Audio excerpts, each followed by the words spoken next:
Good afternoon. Sorry, I was supposed to be morning, but we got a little bit delayed while waiting for everyone. And since everyone was having good conversation, so I didn't want to break that up. I think first of all, thank you very much for being here. This is probably the second or third time we are doing an event to launch our research work. We do it on a frequent basis because we think that the more knowledge gets floated around in the ecosystem, the better it is for everyone. Not just for us as a VC firm, but we would like our partners and friends to be able to do better work and to be able to make more informed decisions as well, which is why this is a entirely proprietary work piece of ours. We didn't engage a third party. We didn't engage any consultants. We didn't spend millions and millions because we cannot afford it. But of course, thankfully, this event space is nice and not too expensive. So at least we get to have a good lunch together. Also, a lot of the work that we do, we will be sharing it via this report, which we will release it via email to attendees today. I think you would be the first group of people to have access to this report. After this, if there's any comments, feedback, or questions, feel free to reach out to us, any of the team members in Vynn. I think I would like to give credit to the whole team as well for putting this together, and thank you very much for my partners, our colleagues as well, to be able to make it. Without further ado, we'll go into doing a bit of sharing about the report. This is not a full report, but this is just some of the highlights of the work that we have done. And with that, I would like to invite my colleague Khalid, who has been working with me on this report for the last couple of months. Yeah, Khalid, thank you. Hello, everyone.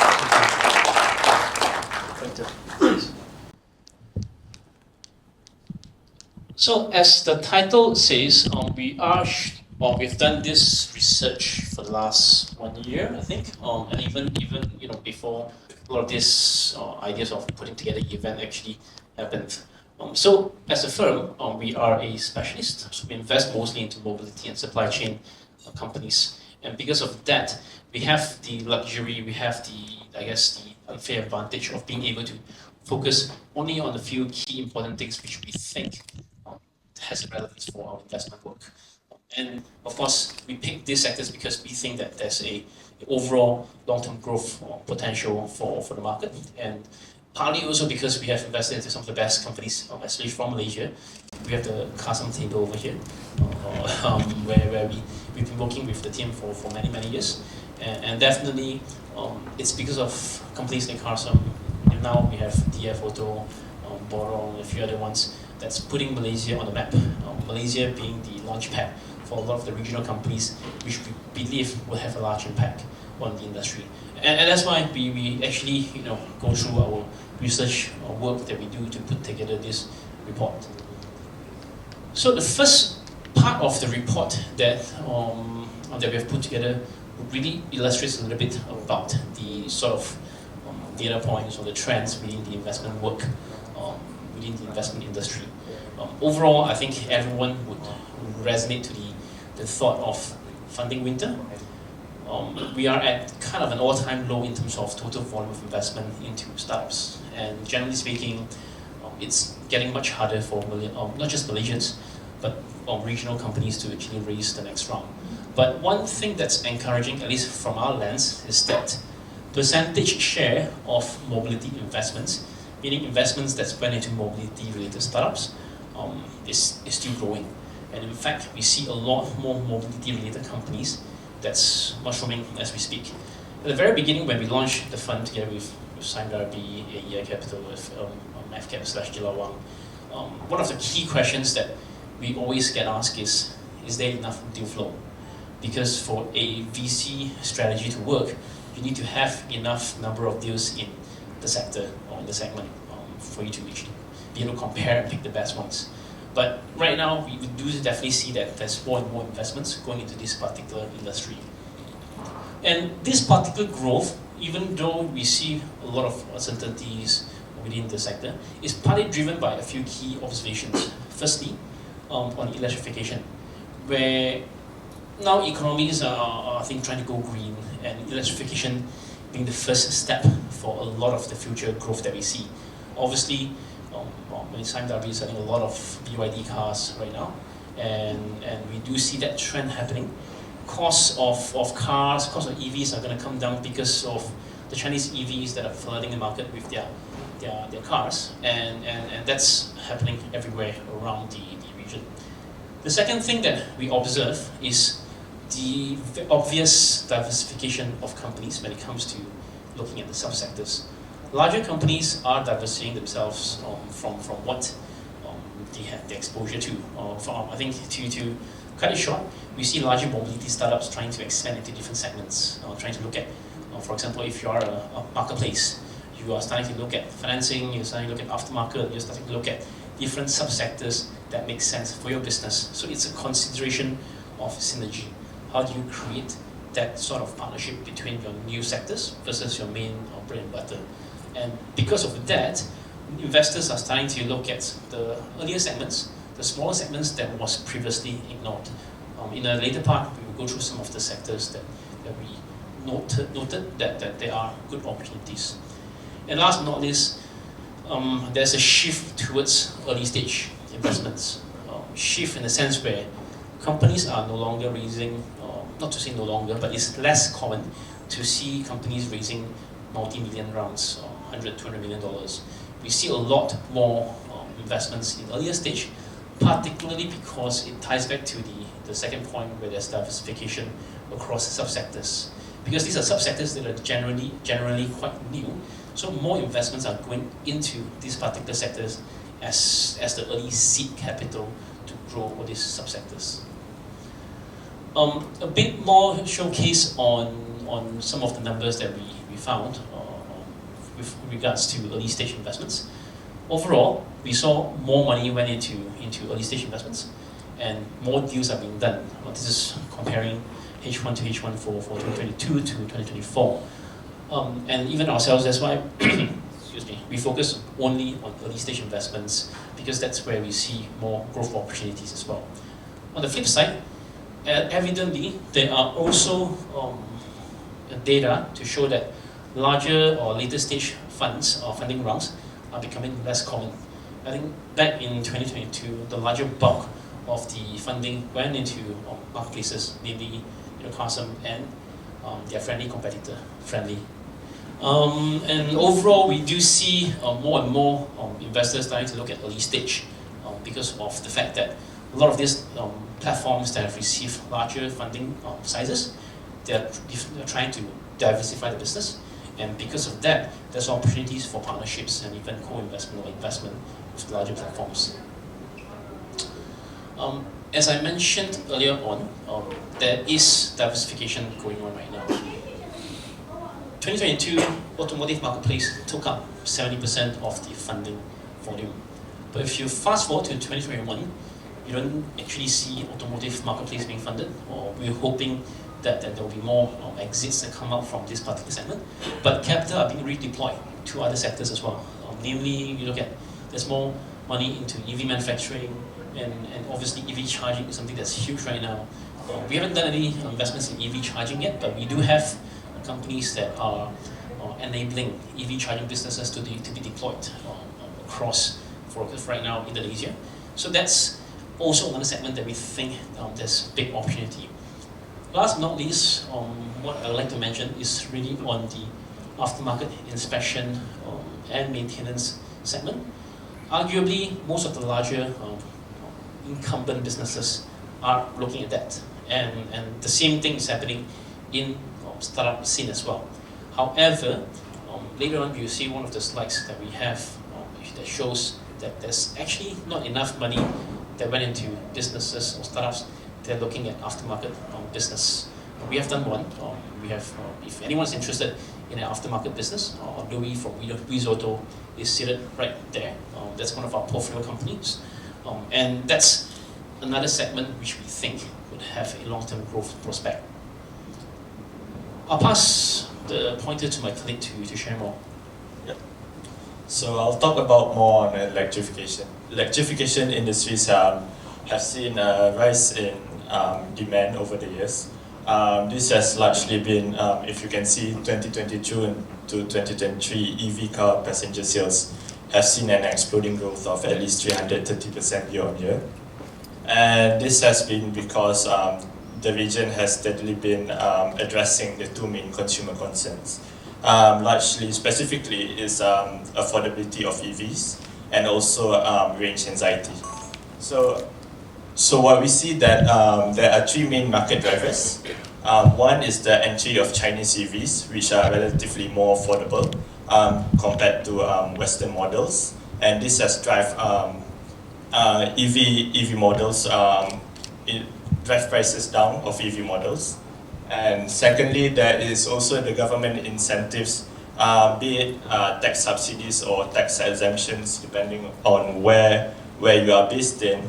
And I'll give you an example of Thailand, which its gracious subsidies has made it the largest EV market share in the region. And lastly, we've identified that there is a cheap running cost of EV. It is estimated that if you charge at home, a full tank of EV would be 80 to 90% cheaper than if you refill the normal internal combustion engine car. So what has grown hand in hand with these positive trends has been electrical vehicle manufacturing in the region. Given Southeast Asia unique reliance towards two-wheel motorbikes, there is a strong domestic interest in setting up EV motorbikes. There is over 15 EV motorbike startups, 7 of which fueled the 35% of the investment volume in full year 2023. And that accumulates to 156 million, 0.87 in 2023.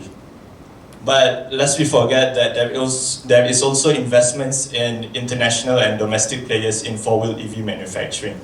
There is currently 17 brands that has running operations in the region, and this includes international players like Hyundai, Wuling, and also domestic players such as VinFast in Vietnam and also EPMP in Malaysia.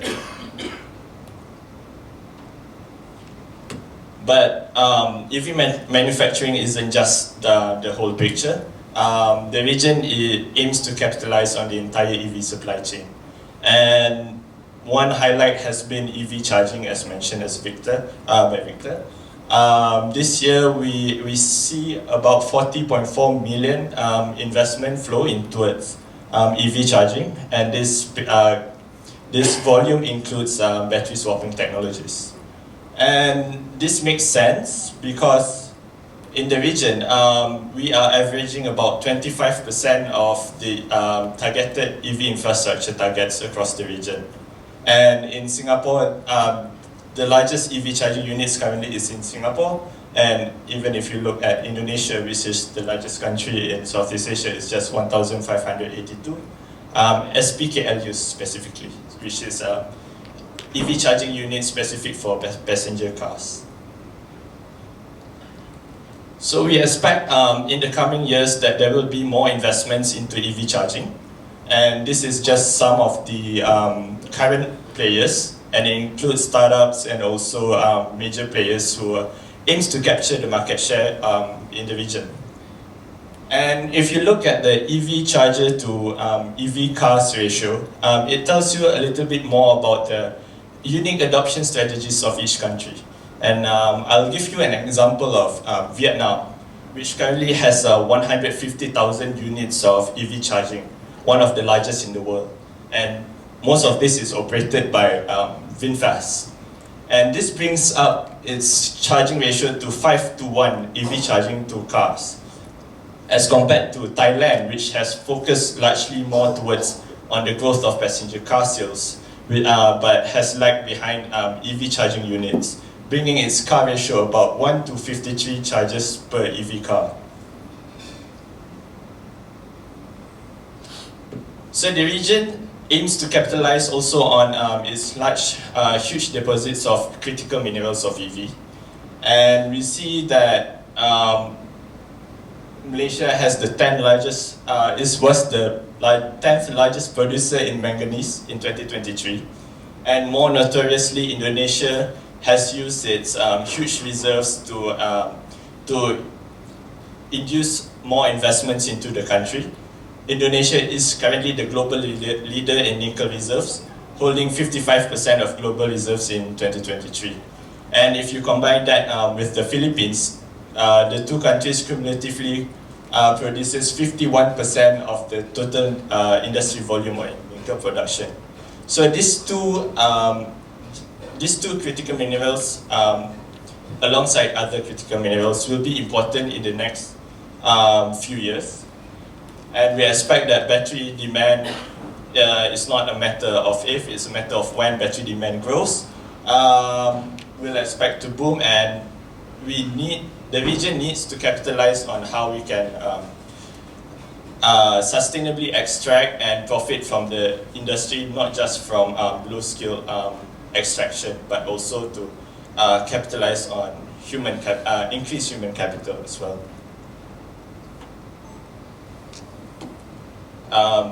Apart from electrification industries, we take a look at the shared mobility industries, which include ride-hailing industries, car rental, and also on-demand public transit.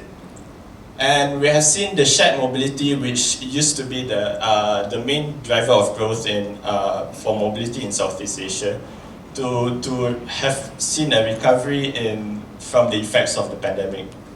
And it is expected to rise to $15.7 billion in 2025.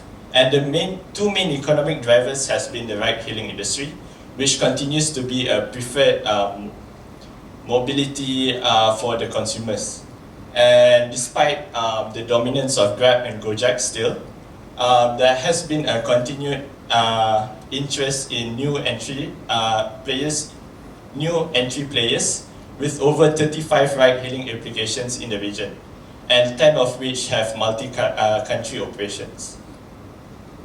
And when you look at car rental, this is a highlight which has been gaining interest from both investors and consumers.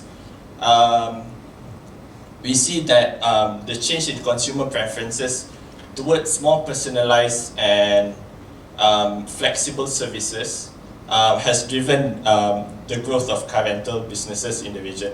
And this is despite a more cost-conscious norm in Southeast Asia, as we know. The next one I will give back to Victor. Thanks, Khalid. As you can see, Khalid did most of the difficult slides, so I'm just doing the easy ones. Okay, this is probably the easiest slide that we have. Generally, as I mentioned way earlier on, automotive marketplace has always been one of the key segment of mobility industry that has received a lot of funding. And because of the amount of money that went in, the question right now is about profitability. Because most of these platforms are becoming more mature, and definitely a bit of humble bragging here. Kasam is really a bit of positive. So if there's anyone who's interested with Kasam, feel free to reach out to any of us. PAT positive. PAT positive, yes. So there'll be more good news coming out. So in general, because of this maturity that we have seen in this particular sector, we start to look at other opportunities, and which is why I mentioned a lot about aftermarket. And looking at, so in the report, what we illustrate is not just about the market size. Well, the market size is about $25 billion, and it's going to go to even much higher in the next 10 years.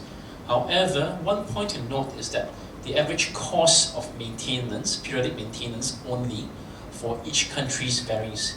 You have Singapore having the least number of cars on the street, but the most expensive, obviously partly because of currency. But you have markets like Indonesia, despite having the largest number of cars on the street, they are the cheapest in terms of maintenance costs. And that's where it would affect how we look at investment opportunities as well when it comes to startups that are from different countries. But arguably, this particular sector is severely underinvested. If we look at the right chart, there's only a handful of investors that have actually invested into this particular segment, and we are one of the rare ones who have done that. So we would encourage more investors and partners to actually look at this particular segment as well. in the report, we also cover some of the policies that industry players should look at. I won't go through in detail, but one last slide that we have is just a showcase of some of the companies that are in different verticals. Bottom line for us is that there are companies in different segments. Even from a deep tech angle, we have autonomous companies, autonomous driving related companies as well. Hertzfeld from Singapore, which we're talking to, and a few other different segments that we actually spoke to as well. Overall, the mobility sector is at its early days of growth, and we think that more investors should put more capital in this particular segment. That's all. Thank you very much for listening to us. I think we're happy to take any questions later on, but in the interest of time, perhaps we could jump. I'll pass it back to Jin for the next section. Thank you very much. Thank you.